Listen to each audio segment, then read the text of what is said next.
more content coming your way about everything going on in Star Wars Galaxy of Heroes. Today, we've got a special interview with the one and only Nemesis. A lot of you guys know him, especially if you've been around the community. Major kraken of Star Wars Galaxy of Heroes. And today we're just going to be talking a little bit about the state of the game and kind of some problems that we're facing right now. And I think this is going to be a pretty important interview to really get a perspective of a very committed top-end spender, hardcore player of this game who's really not too happy with where things are. And so I hope this reaches a lot of ears to kind of break things down on kind of where we're at right now and just be really upfront and honest about that. So Nem, you're joining us. How you doing today? Good. Thanks for having me. Hey, Cubs fam. I'm happy to be here. All right. Well, let's jump right into it. Just for anybody who maybe doesn't know you, can you give us an idea of your experience with Star Wars Galaxy of Heroes, why you've loved the game, how much you've spent on the game is probably a good thing to estimate. I don't know if you know the exact number, but I know it's pretty high. Just give us an overview of who you are and why your opinion matters on this. Sure. So I'll answer the spending thing first before the wife comes down, but that's close to about six figures between my two accounts. Okay. I currently have my main account, which is just shy of 8.9 million GP, and my alt, I believe, is right around 7.4. So collectively, I own about 16, 17 million worth of GP in the game. I've been playing since, let's say, a month or two since launch. So I've been playing this game, and I love Star Wars. I'm only 36, so I didn't really get to grow up with the original trilogy, but I did grow up watching it. I was introduced to it whenever I was in grade school. We watched A New Hope, and I absolutely fell in love with it. And then got really excited whenever the prequels came out. Yeah. Was not really a huge fan of them at the time, but they've since grown on me. I actually love them now. Revenge of the Sith might be one of my favorites, actually. It's funny how that happens, right? I mean, because right? I felt the same way when I was growing up, but now I look back at the prequels and I'm very nostalgic about them. Yeah, like the nostalgia for it is just because that was me in my teen years. Yeah. So for me, I actually really love them, and I've just always been a big Star Wars fan. And as a result, as soon as I found this game, I kind of immediately signed up. And with the exception of about 3 days where I lost my phone because I dropped it in a hot tub and it shorted out, I have logged into the game every single day and played since the day I downloaded it. That's some serious commitment. Now, give me an idea, too, because this is how I would characterize you, but correct the narrative if I'm wrong. But in the time that I've known you, Nem, you have always been a predominantly positive player for this game. I mean, you've had your moments of frustration like all of us have. I don't think anybody's played this game and never had moments like that. But generally speaking, you are an advocate for this game. You've been very, very positive in this community. Would you agree with that assessment? Yeah, I have. I've always tried to see the positives in every move that they've made. So especially whenever the whole Relic thing came out, I know that was a big hot subject. Yeah. Personally, I was skeptical at first, but I wasn't necessarily closed off to the idea just because, it was that way of maybe making your characters better and making these, non-meta teams that will be able to be viable. I mean, look at now. We see Jawas can have some type of viability in certain situations just because of relics. Right. So I was okay with those kinds of changes. There were things that I wasn't necessarily happy with, but I wanted to keep an open mind with it. And so, yeah, I would say that primarily, generally speaking, I have been fairly positive about the game and tried to see a light at every tunnel.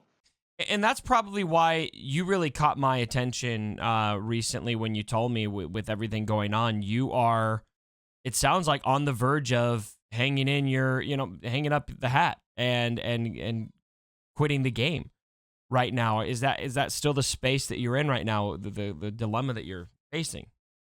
Yeah, that is still the dilemma that I'm in. When I talked to you about it yesterday, I was one node into Sector 2 of my Conquest. Wow. And that was 7 days into the time frame. So I mean, we're halfway in, and I was only one node into Sector 2. I tried to push myself a little bit today, and I think I'm up to the middle boss battle in Sector 3. Okay. But like I haven't even checked the feat. I'm not at this point in time. I'm just trying to push myself to get through it before I even worry about feats. Okay. Yeah, I'm at a point where I'm actually getting frustrated and have given serious consideration to quitting. And this might, by the end of September, I think I'm going to have that knowledge of whether it's done or not for me. Okay, so there's a lot to unpack here. End of September, so you're gonna give them a month. It sounds like. We'll talk a little bit about what you're looking for to change, but first, I'd like to kind of go over what got you to this point. And by the way, for anyone listening who's not super plugged into the community, this is one of many experiences. I think Nems is very notable. He's a member of this community that has been around, been a very positive force in this community for a long time, but he's far from the only heavy spender in the game that I'm seeing either leaving the game or contemplating leaving the game. I'm seeing more right now than I think I've probably ever seen, honestly, in the game. And I think it's very important to discuss, and something I hope CG gives some serious consideration to on what the factors are that kind of led here. And so what would you say, Nem, are some of the biggest factors that have led you to this place that you're in right now?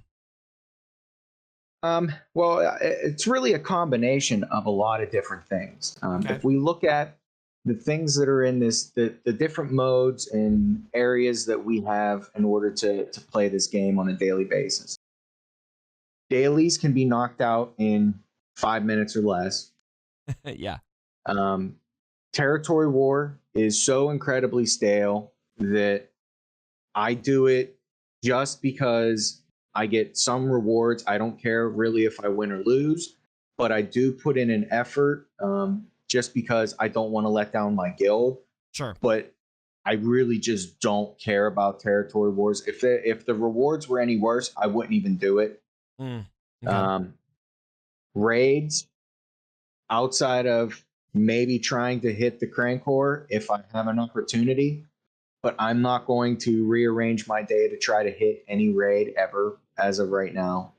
Right. GAC, especially with where my two accounts are at in Division 1 and Division 2, is very vanilla. I see the same things pretty much every single time. I've grown really bored with it. The arena meta at this point in time is because even though all the Galactic Legends were supposed to be equal, JMK is king of the hill right now. Yeah, pretty so clearly. if you don't have JMK, your climb is a lot more difficult. So and you have JMK. So I do have JMK with Cat, and they're both at Relic 8. Yeah. So like my climb is easy, but really I'm primarily just climbing through anybody else that has a JMK. I hardly ever see the only other one I might see is a JML. We've lost our diversity. Yeah, there's no more diversity in the arena. The two modes I most enjoyed were TB and Conquest. TB, they have slowly ruined because it's no longer just what your relics and mods are like, but there's also so much of an element of RNG. Like you can't like even with a full Relic 7 with Relic 8 characters, you're still not ever really guaranteed a 4/4 in certain phases. Like phase 1 of Light Side, phase 4 of Dark Side, your best characters aren't guaranteed 4/4s anymore. Even if you try to overpower, you could full R8 and you're still not a guarantee for it. So like the fact that you have to just pray for luck, Yeah. it's a turn off. True. And then Conquest, for as much as I loved it, they've turned it into such a grind and a job that like I have a life. Like I can't sit here and spend 3 hours a day playing this game in order to try to get this max crate in order to make the character that we both know I'm going to unlock and probably ultimate on day one completely viable in the arena. Right. And so it's almost So like they're holding. Tell me if this fits with kind of where you're at, but it's almost like they're holding that new toy that you're working towards hostage over selling your soul to this grind that is Conquest. yeah, that I mean that's a great way to put it. Is that in order to make your shiny new toy the best it can be, you can make your bike super cool now with a playing card in the spoke so that you can get that brr sound. That's what it is. Like you Yeah. have, in order to make it better, you're going to have to do this insane grind that is now Conquest. And for as much as there were complaints before that some of the feats and everything were getting stale, I'd rather have those stale feats than them go in the complete opposite direction and just make it so insane that I have no urge to do it. Right. And I think for me, whenever we had the State of the Galaxy or Road Ahead, Hmm. they said that R9 was supposed to be the end of August. Well, here we are in September. So I'm guessing R9 will probably be sometime this month. And depending upon how they roll out the R9 is how I'm going to determine if I'm staying or not. Interesting. Yeah, and I think that is something I'm really nervous about Relic 9 right now personally, because the community obviously is in a pretty negative space right now. Even some of the most positive people I know are very, very upset right now. And adding Relic 9, a new gear crunch or whatever it's going to be on top of that is I can't see how they're going to handle that and not just make the community go full tilt. So, but more on that in a little bit. I want to focus maybe on Conquest for just a second and unpack this in a little more detail. It feels to me, Nem, like Conquest is maybe the biggest factor right now that's really. I mean, there's obviously been other things that have led up to this, but Conquest is maybe the loudest sore spot for you on what's kind of making you think about quitting. Would you say that's accurate? I don't know if it's enough to say that Conquest itself. To me, I think it's more of playing the combination of factors. Sure. So whenever you have the steep requirements for things like the Executor and Lord Vader, and then Executor is able to be countered by Rebel Fleet. I mean, like we have those types of things that are coming up. So you're putting in all these resources to get that. And then the nerfs that happened, that kind of was 3 steps back. And now with Conquest on it, it's just layer after layer after layer. So it's not that it's Conquest that's the issue. Conquest is more of getting to that tipping point for the Gotcha. decisions and the things that have been leading up to now. Okay. So, so kind of like the last straw that broke the Pretty camel's back, much. kind of thing. You mentioned the nerfs. I was curious how you felt about the nerfs. How big of a factor is that right now for you, and where do your frustrations lie with that? I hate them. It's insane. I had a grand arena after the nerfs where my opponent put all 5 GLs in his bottom zone. What a And nice guy. we cleared through 3 of them, or I mean 4 of them, but then couldn't get through C. And no matter what you throw at him afterwards, you don't have enough to be able to take him down, especially in a 3v3. So you're basically SOL because you can't clear it. It's completely ruined anything that is like that because you're only going to be able to beat a GL with a GL. Right. So if you put all 5 on defense and your opponent even puts 1 out there, well, you're not clearing that zone. Yeah. Because you're never going to be able to clear off the thing. Yeah. Now, yeah, your opponent's not going to be able to probably clear either, but at the same time, it's just I personally like the non-GL counters. Yeah. As a guy that had all 5 and will be getting the 6th on the day, Right. I invite non-GL counters because it makes the game overall more competitive. Right. And by making it so that GLs are king and GL will only beat GL, it's taking out a lot of that strategy, the theory crafting, all that kind. It's eliminating all of that. Now I get why they wanted to do it. I understand it, but I don't think the way they went about doing it is the right way to do it. So I think this brings up kind of an interesting discussion that's maybe a little bit more broad, but something that I see comments in my videos recently that CG is just making this a whale's paradise, and they're screwing over the free to play players with all these decisions they're making. And I find it interesting that you, Nem, I think you would definitely fit into that whale category pretty comfortably. I would classify you as more of the Kraken kind of player. This is not just frustrating for the free to play out there. This is not just the nerfs, but Conquest. This is really frustrating the community as a whole, free to play and whale alike. Oh, absolutely. Because even the whales and the Krakens that have all the shiny new toys, they still go by non-GL counters. Right. So there were times where I've used troopers to take down a C. That's no longer going to happen. Or you could use even in 3v3, I've been able to take out a JML with a Darth Revan.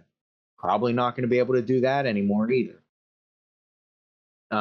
So that I think that's the issue, is that it's not just this is for the whales. This is a kind of counterintuitive for the whole gaming process in general, in my opinion. And tell me more about that. Counterintuitive for the whole gaming process. Well, because the health of your game is based upon not just how much money it makes, but also how many people are still using it. So if you have a game that is making tons of money, but it's only being made out of, say, 1,000 players, and there's nobody else that's doing it really as free anymore, eventually you're going to start running out of players. But by making a game where you can entice people to kind of spend, so like that, and that's another issue that CG's fallen into, is that the mobile gaming industry is supposed to be built on microtransactions, and every single thing for Galaxy of Heroes is on the level of buying a AAA rated game. You can go and get your Relic it's macro pack for transactions. right. A $50 pack for half of a Relic 8. Where is the value in that? And part of that is, at this point in time, CG's never going to be able to go back on that, because they've already put themselves in that area of, we're just going to have them. It's not just a power creep, but it's a cost creep too. And so I will say that I guess it's nice that they've said that they're never going to go over $100 for a pack. But just at the same time, think about how insane that is, to think about that you could go up to $100 for a pack in mobile. Oh, but they go up to $100 for a pack. They're not going to go beyond that, right? But they will Yeah. create scenarios where you need like 5 packs And that's the for thing. Is it $100 okay? Yeah, each. you can get that Executor, but you have to spend $200 in crystals in order to open up all those packs to get it. I think this is an interesting point from a Wales. This has kind of been my observation as well. I haven't heard that term before though. The cost creep for the game. The cost to remain competitive creeps up and up and up and up. And it's like, how far can they push this? And from a Kraken standpoint, I would kind of think some people maybe would feel like they're okay with that because they want to be able to outspend their friends, so to speak. Is that so? That's not how this is being received from where you're at, and kind of where your fellow Krakens are at. Would you say? Well, no, I don't think that that's necessarily true. I do think that some of the Krakens do spend just to be able to outspend everybody else, and they have that new shiny toy, and they're going to be the king. Right. So especially whenever Executor came out and how it was billed, Krakens went insane on that because they wanted to own the ship fleet arena. Right. And while they still technically are, it's not as dominant as you thought it was going to be. Yeah. Yeah, I mean, but they've kind of adjusted things, and I think it's pretty dominant, and you're not super comfortable against it with anything other, and even the mirror match is not very comfortable, but yeah, I mean, it's maybe more you're still beatable having than a 4-star beat a 7. Right. So Right. that's where the issue then comes in, is that if you wailed on it to get it to 7, you have a harder time beating that 4-star than the 4-star does beating your 7. Yeah, which I think they've addressed to a certain degree in their update, but it's kind of, I guess, in your view, not necessarily sufficient. I mean, I think a lot of the Krakens were under the impression, the way it was built, that if you get a 7-star Executor, unless you're going up against another 7-star Executor, you should be able to just go into Fleet Arena and hit auto and win your battle. Unless if it is a straight mirror match. And that was the thought that a lot of the Whales and Krakens had. Right. By how it was built. And that's not really the way that it's happened. Right. Yeah, and that makes sense. And yeah, I think that's really interesting. So, okay, so we've got the kind of the cost creep and everything that happened with Executor, and of course we've also got Conquest and the nerf. So are those kind of the 3 big things that are kind of on your mind on this kind of tilting you to the point of leaving the game? Yeah. With where we are right now, those are the 3 biggest factors of things that are currently in game. Those compounding with the fact that anything that isn't in those areas is incredibly stale. So the fact that there's no true enjoyment in the game right now to play. And I'm sure I'm probably not the only one that feels this way, that you're still playing the game, but you're not doing it because you're enjoying playing the game, but more because you feel the obligation to play the game. Yeah. To continue to help your guild in terms of guild events or 600s, that type of thing, or just because you don't necessarily want to fall behind in something. And you've invested a lot of time in it, right? Right. You're not just the money. But you're not playing the game for enjoyment's sake as much as the habit and the obligation of it. Yeah. And that's not a very fun space to be, right? If that's the way that you're playing this game, not in terms of some kind of fulfilling gaming experience, but just obligation. It becomes some kind of chore. And I think that is a space where a lot of people ended up with the latest Conquest. And I mean, kind of to shift the conversation back towards Conquest specifically, something you mentioned to me earlier is that Conquest was pretty comfortably your favorite game mode when it first dropped. Is that right? Am I saying that right? Oh yeah, absolutely. It was my favorite game mode. I really enjoyed Conquest. There would be a lot of times where you take a half an hour to an hour and you go through and clear one sector, and then the next day you go through and clear another sector, and you just keep working your way down slowly but surely.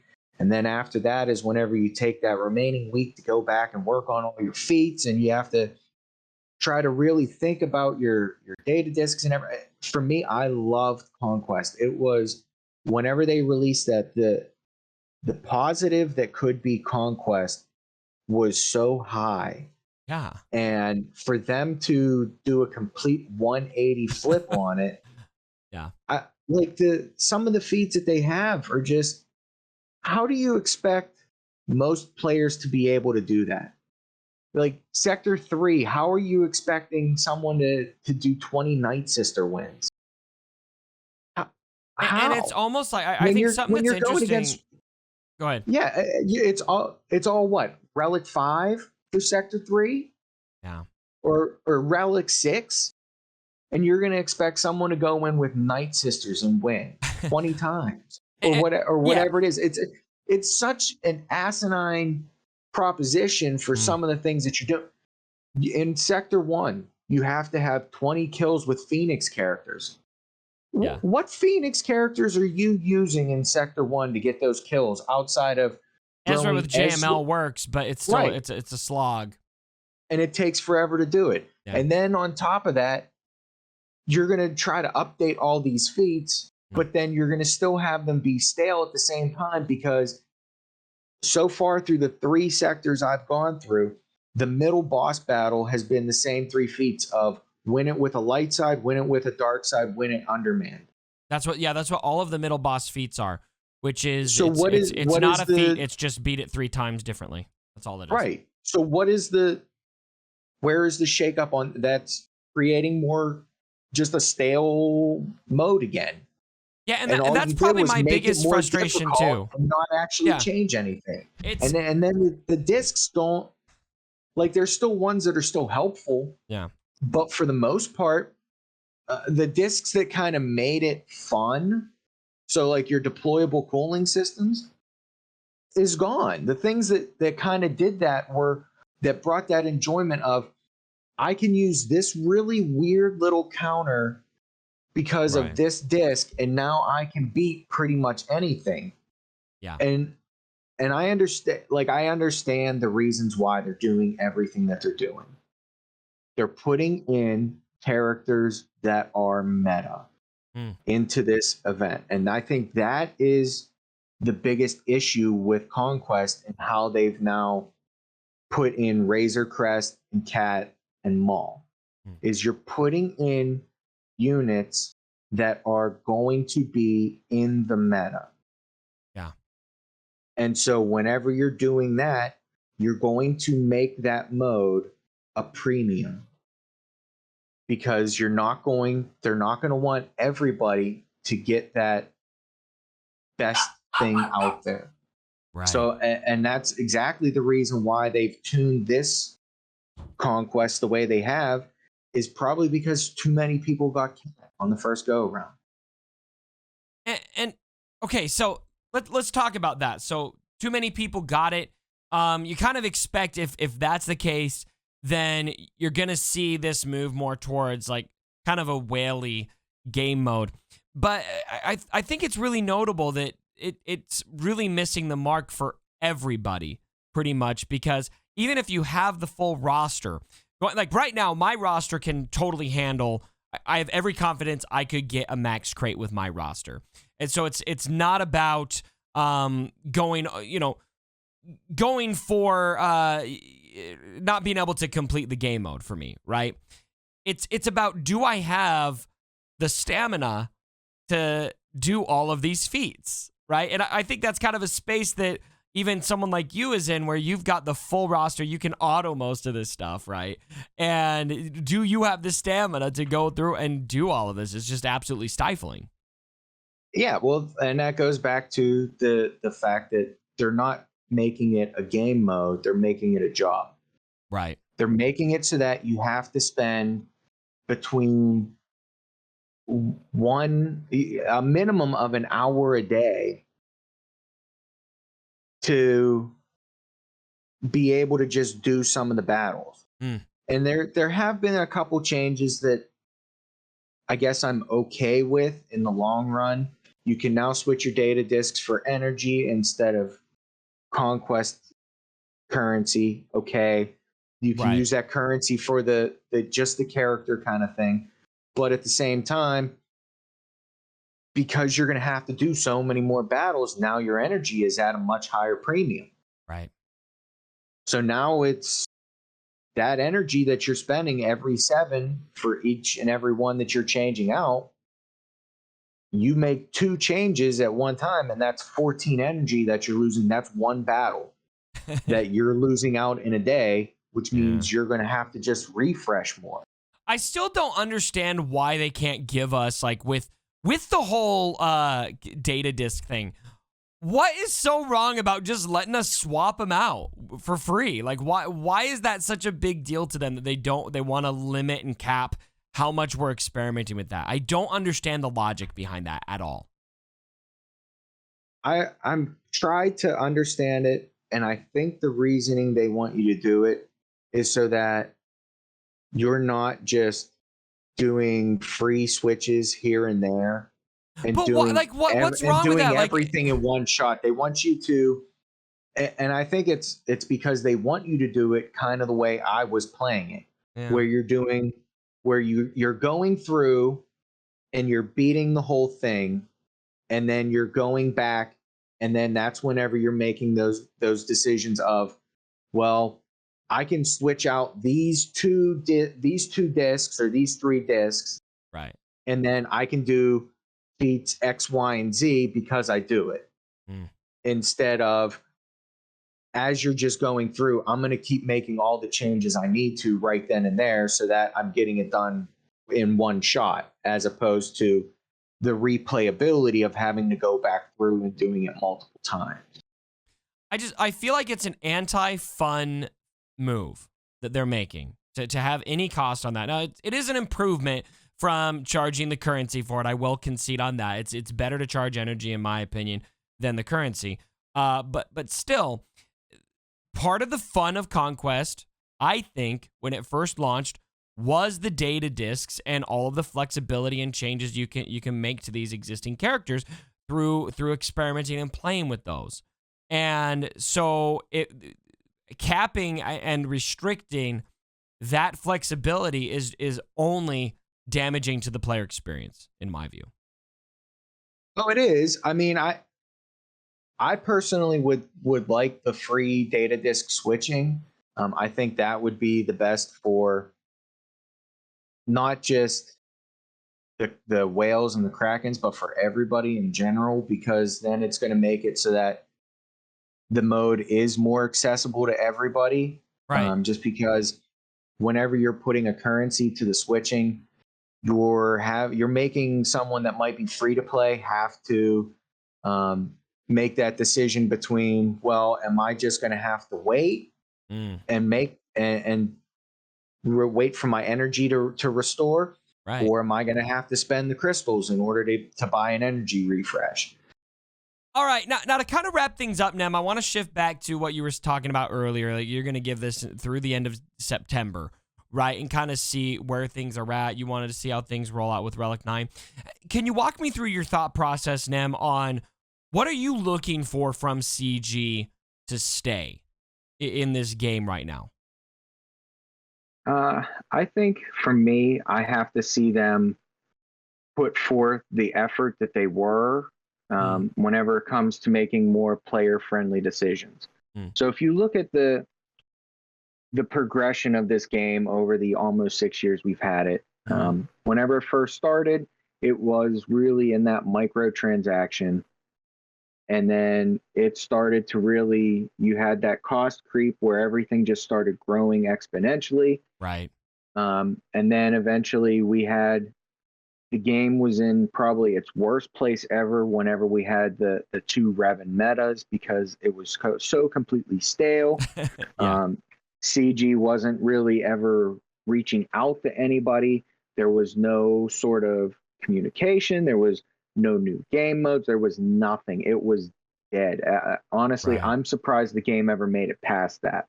Mm. And then we started getting into them making little turns here and there with, oh, we finally get Jedi Knight Luke. Like, that's the character everybody's been wanting, but you don't release him as a GL, which was kind of surprising to me. Right. And then there was the whole fiasco of relics. And that, I know that drove a lot of people away. And then all of a sudden they started making little changes here and there that were more player friendly, and I think a lot of that kind of started with Vader. And whenever Vader got Merciless Massacre is whenever you started to see them making a little bit of changes. Now, the cost on everything was still insane, but they were doing things that were making it so that we were able, free to play, were able to compete more. Right. We were starting to find, especially with relics, which is why I said earlier that I always try to find the positive, was if it wasn't for relics, there wouldn't be any of those non-GL counters that we had. Yeah. So in the long run, those were really trying to push a more diverse game state whenever it came to a roster. And things were really looking good. And then we have Conquest, and they made the Razor Crest and Cat pretty attainable for even the free to play. Right. And that was like such a cool move. They also released Bad Batch as a complete marquee event, Right. all 5 of them. And yeah, I mean, if you want them all at 7-star G13 right off the bat, you got to spend. But they're marquees. It's not like you have to build to anything in order to get them. You just have to wait for them to go farmable if you're doing it as free to play. That's such a cool thing to do. Like they were finally starting to make things, and then they start reaching out to content creators. We had Crumb reaching out to you, to the Gambit, to GWR, to more than just Escape Podcast or whoever was that was getting all of everything for one point in time. Like Right. they were really starting to put themselves out there, and that, in my opinion, it was the highest this game has been in terms of the way the players felt about it. There was diversity in the meta. But you were also able to do counters with non-meta characters. You could do all this kind of stuff, and it was such a great, healthy spot. And then just a month ago, they made these changes that just took it all away. And for me, I'd really like to see them try to get back to some of that. If they want this game really to last as long as they say they do, they have to do things that are going to play to more of the player base than just the whales and krakens. And I mean, at a minimum, too, appeal to the whales and krakens, which right now it feels like, especially with the changes to Conquest, they're not really appealing to anybody. No, and that's the issue, is that if they still want to appeal to whales and krakens, go ahead and do your marquee characters that are going to be for your new GLs, like the Bad Batch are for Vader. That's fine. That's your whale food. But you have to make it so that you're free to play or very light spenders. So your people that might only spend that $10 every other week on the energy pack. Right. That they want to keep playing because they're able to beat Conquest with only 1 GL. Or even no GLs, because they have the resources at hand to be able to do it between data disks and the counters that are available. And they've really limited that even within Conquest. So they really need to just move to a place where it's fun for all, instead of just fun for the people that want to Uber, crack, and spend, and just to get the newest stuff that, hey, that's cool. I spent a lot of money to get that. Right. Like don't, every time I unlock a new character day one or whatever, don't think that I'm offended whenever someone says, "Oh, sweet, you're not necessarily a good player. You just have a wallet."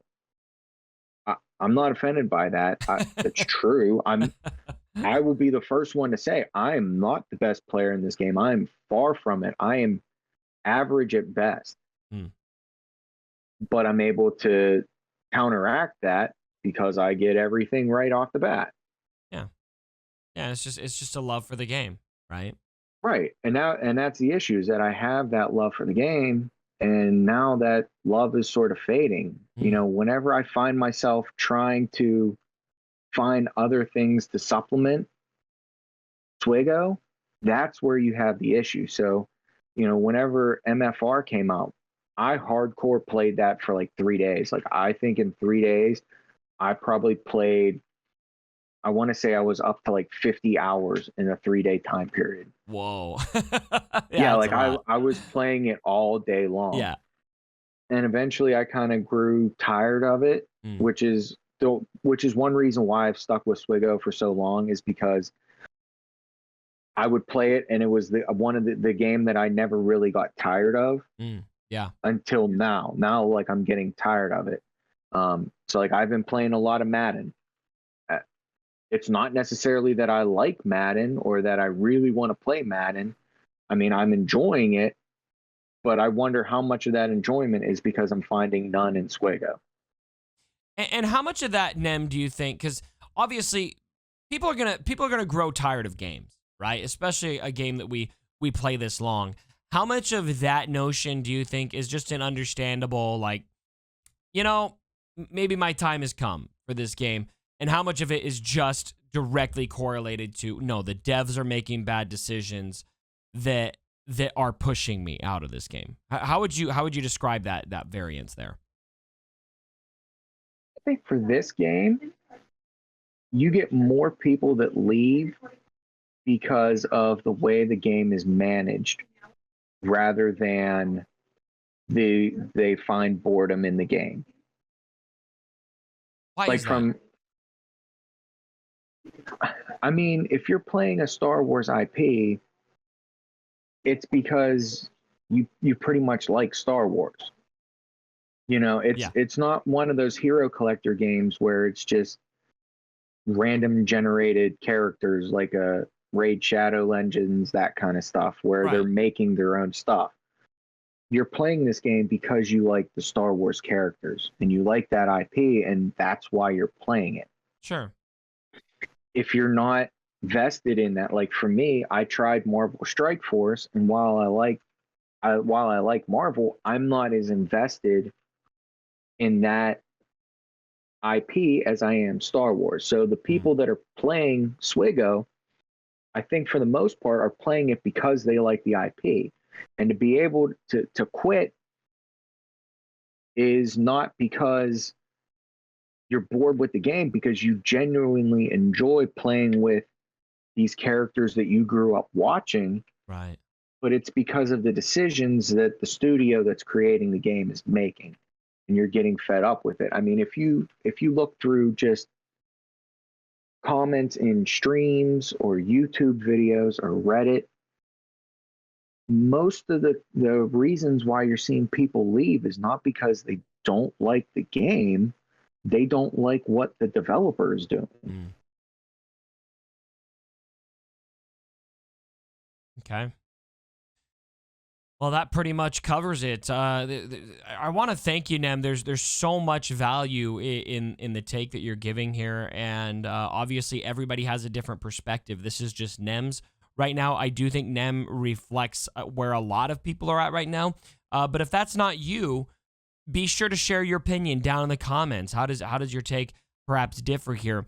By and large, I think it is clear that there's some change that this community would really like to see right now, and I hope that we see some of that change come to fruition, especially as it relates to Conquest. I don't think CG is going to dial back the nerf. I absolutely think Conquest is something that can change, and I think that they went too far in this grind, and I'd really like to see some changes made there, and sounds like Nem is kind of on the same page. And if we see those changes, maybe it'd be enough to keep him in the game. And if not, then your time might be coming to a close. It sounds like. Yeah, and then let me ask you a question. Yeah. While we're here. For me, right now, looking at it, my line of demarcation for where I'm going to pretty much call it is with this R9 release. Yeah. Like, that's the thing that scares me the most about that is, where are they going to put it? You know? Yeah, like how are we going to get whatever we need for it? They've already said that they weren't planning on doing any more challenge raids for now. Right. So it's not like if you do a challenge tank, you can give the R9 stuff. And then, are they going to add it into Conquest, where the thing that's already making people not really want to do it? And then, if they're going to put it in a Conquest reward, it's only going to be in your last 2 boxes, your last 2 crates.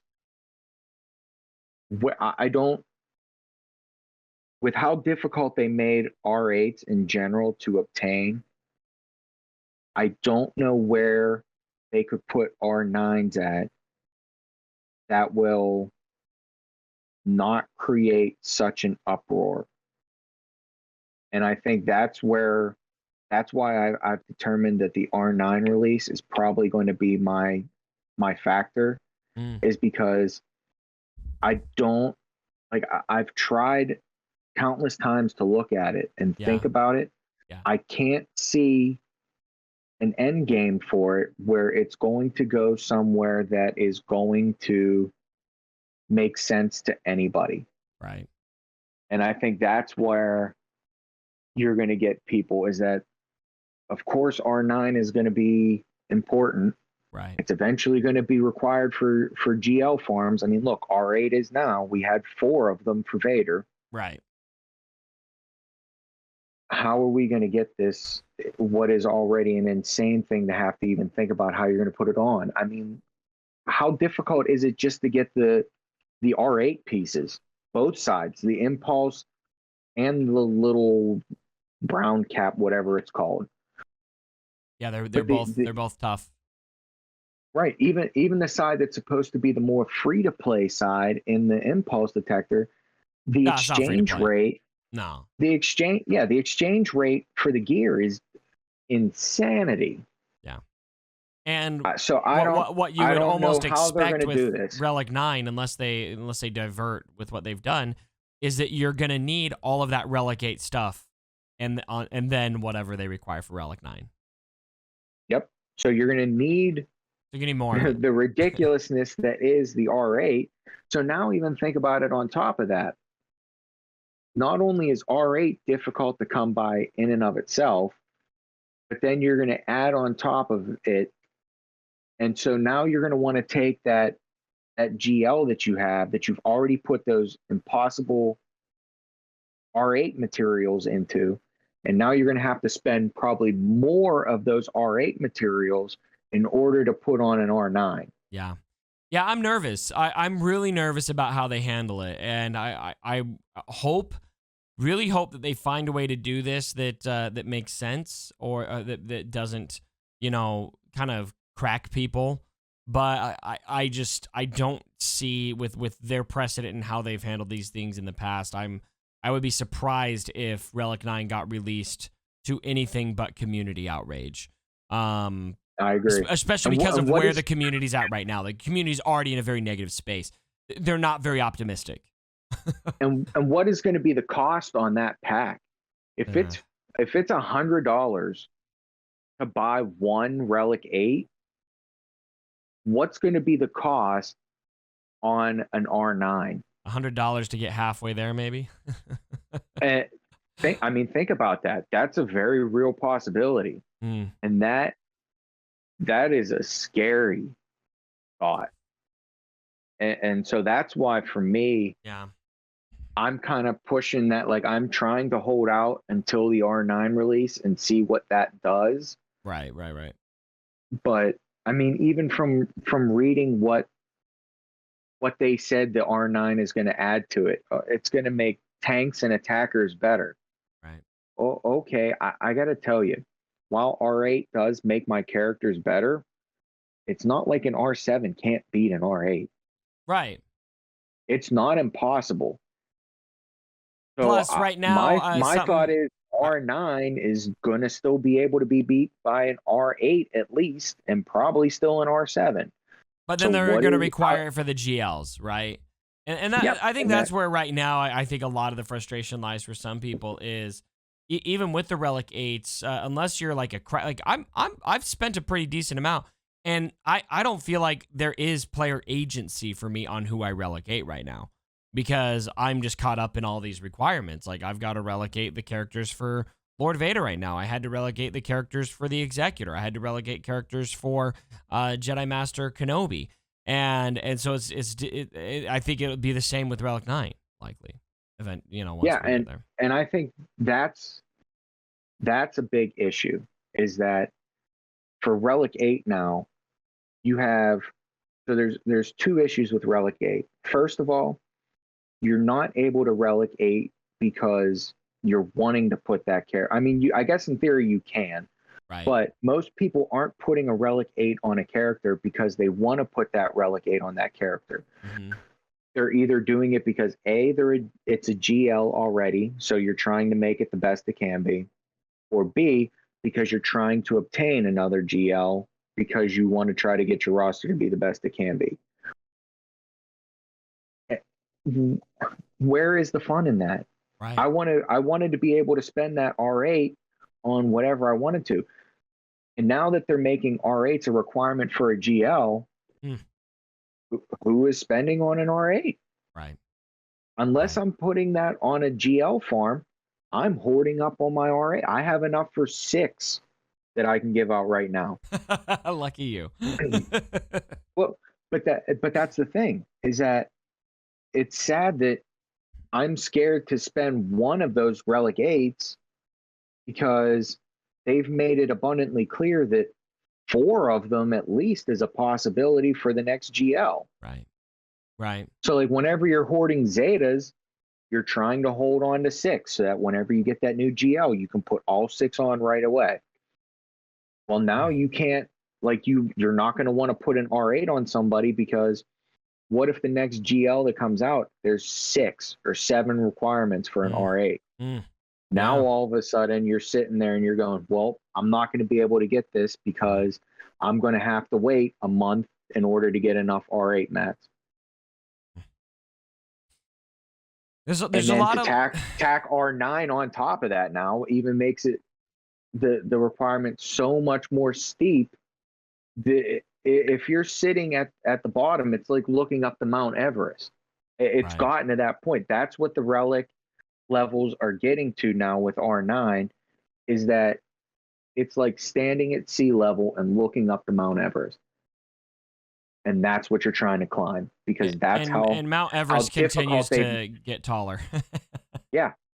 In this universe. And that's part of the reason where the frustration is starting to come at on it. Like you give us these little things to make our roster better, but then you're going to dictate where we can really use them. Where's the fun there?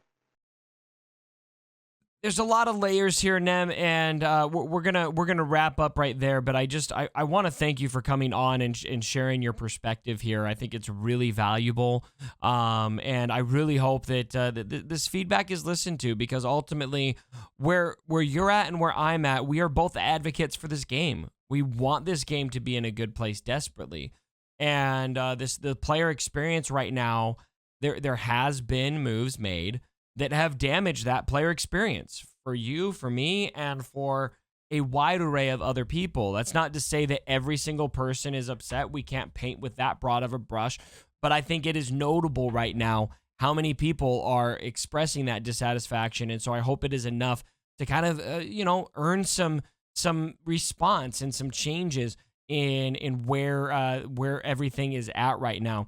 And so, anyway, I want to thank you for coming on. Before we end, is there anything else that you maybe I didn't ask that you didn't get a chance to squeeze in here that you wanted to kind of close with? Yeah, there is something I would like to say.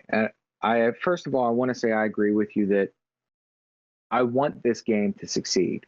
Yeah. I want to see myself still playing this game 5 years from now. Yes. Yes. Me too. I would really enjoy that. I've enjoyed my 6 years playing this game so far. Like I want to continue to play. If I didn't want to play it, I wouldn't be here still. Yeah. And I wouldn't be feeling the way that I'm feeling now. You know, if CG listens to this, my thing is talk to your players. Mm. You know, we that's know great. that you guys I are love in. We know that you guys are in. That CG is in Discords. Right. We've seen them in SWGoH events. We've seen them in other Discord servers. Why not try to talk to some people? Like if they wanted to talk to me, I would gladly talk to them all day long, and I wouldn't tell a soul about it. I'll keep it a secret if you want. And I'm sure there's other people that would too. Nem can keep secrets, guys. He can keep secrets. They will. There's players out there that will gladly talk to them and do it in a way that isn't just trying to be mean, but trying to be constructive and try to figure out ways to make the game better. Yeah. You can find people that will be able to do that. And I really think that that's something that's been lost here, is that there's no real open feedback between the two. Like outside of the content creators that we have, and maybe the beta testers, if that's still a thing, if they do actually they do have a beta program right now that is actively giving feedback. And so, how many people are in this beta program? All of 10, maybe? I have no idea. I know what the numbers are. I know I'm not in it, and nor do I want to be. I'd rather leave that job to somebody else. Well, but clearly there can't be too many beta testers or people doing this, because we still have issues like whenever the Executor was released. That would have been something that should have been easily caught right off the bat. I heard there was a little bit of a disconnect from what was tested and what was released. And so there's also there's another issue there with that one. But yeah, I think this is great feedback. Like I really want to hear CG. I want a roundtable discussion on Conquest specifically. This is something I've said several times in videos now. Like what is CG's goal with this game mode? And it really felt like when they pitched it to us that it was to have a really fun player experience. And right now that's not happening.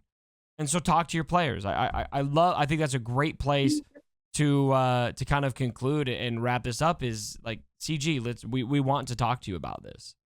I think the best way they could probably do that is find players that are willing to talk to them, not just criticize. Yeah. Have them sign even NDAs, and then give them information before everybody else. Yeah. So talk to them with the change. You know, these are the changes that we're looking to make. These are the characters we're going to bring in. How do you feel about this? How do you feel about this change? What do you think this could cause? What do you think that? And get that open feedback first, and then try to go from there and find a melding of both sides. For, we understand you still have to make money, but the other side is, well, we still have to make this a fun game that everybody wants to play. Bingo. I think that would probably be the best way that they would be able to do it, is find a panel that you can get of players that you can hash out your ideas with in order to create something that is going to be the best for everybody, which is ultimately what I want to see for this game. All right. Well, Nem, again, thank you so much for coming on. Everyone, like the video if you guys enjoy I know we don't do a lot of these long form videos, but I think sometimes when things are going on, it's important to have those kind of discussions. So thanks again for joining us, everyone. Leave comments and opinions below. And as always, my brothers, don't forget,